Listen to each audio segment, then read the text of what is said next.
Now it's unlikely that the broken bow found its way into the peat in the way that I've just imagined. We may never know whether it was a ceremonial act or just a broken bow thrown away. But that fragment certainly tells us that Neolithic bowyers could make finely tooled bows from magnificent pieces of wood.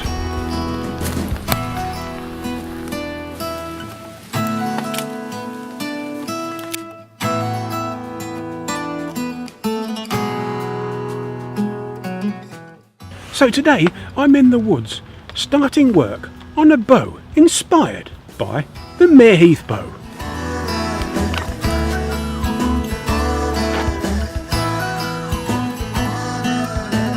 Welcome on a rainy evening to my bow camp.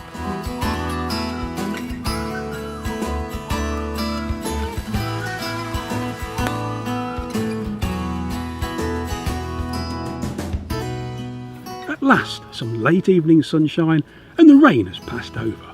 This is the stave of wood from which I hope to make a Meare Heath bow. The original bow was made of heartwood yew, but this is Hazel. It's 1.9 metres long by 60 millimetres wide. I do like working with Hazel and hopefully it will make a great bow. But now the sun's going down, so this is a job for tomorrow.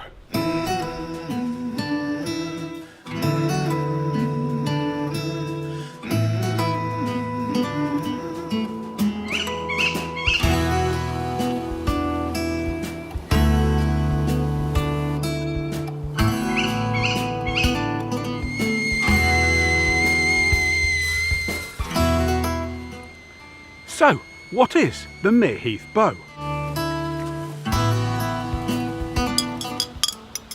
The design of the Meare Heath Bow is like nothing I've ever made before. It's wide-limbed and flat-bellied. The original bow is reckoned to be about 1.9 metres long and maybe about 65 to 67 millimetres wide, which is approximately the dimensions of my Hazel stave.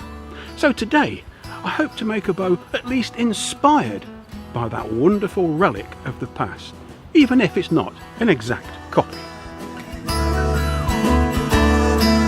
I'm putting guidelines on this stave and then I'll start work with a machete, cutting down to them.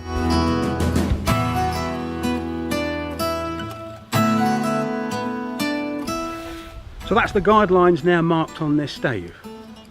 Time to start cutting.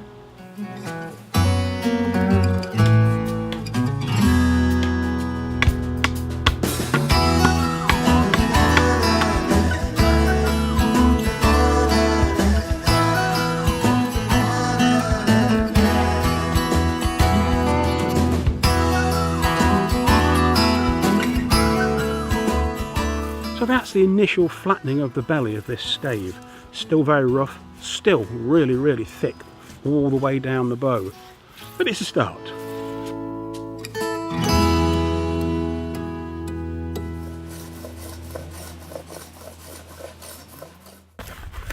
This really is my favourite tool, a spoke shave.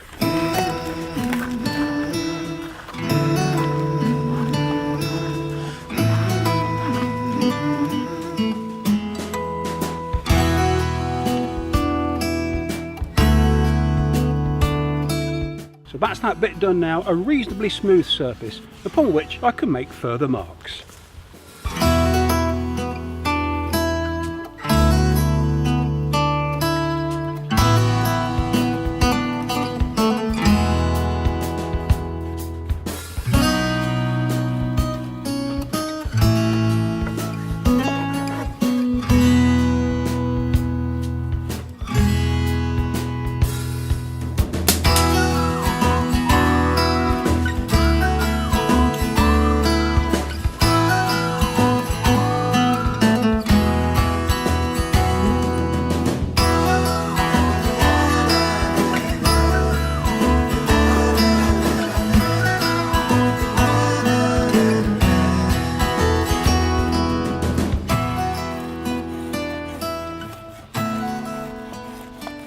So that's the beginnings of my Meare Heath Inspired Bow. The belly's flattened and I've started work shaping the grip.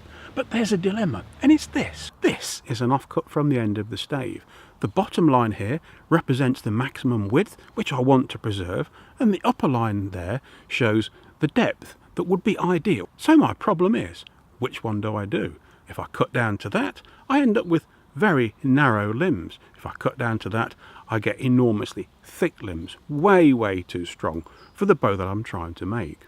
So there's only one solution, and it's something I've never ever done before, and that is I've got to decrayon this stave. I've got to cut across there and take all the back off.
So here it is, my Meare Heath Inspired Hazel bow. It's not intended as a replica. That bow differed in many ways from this, but at least this is inspired by that marvellous story. The question now is, will it bend?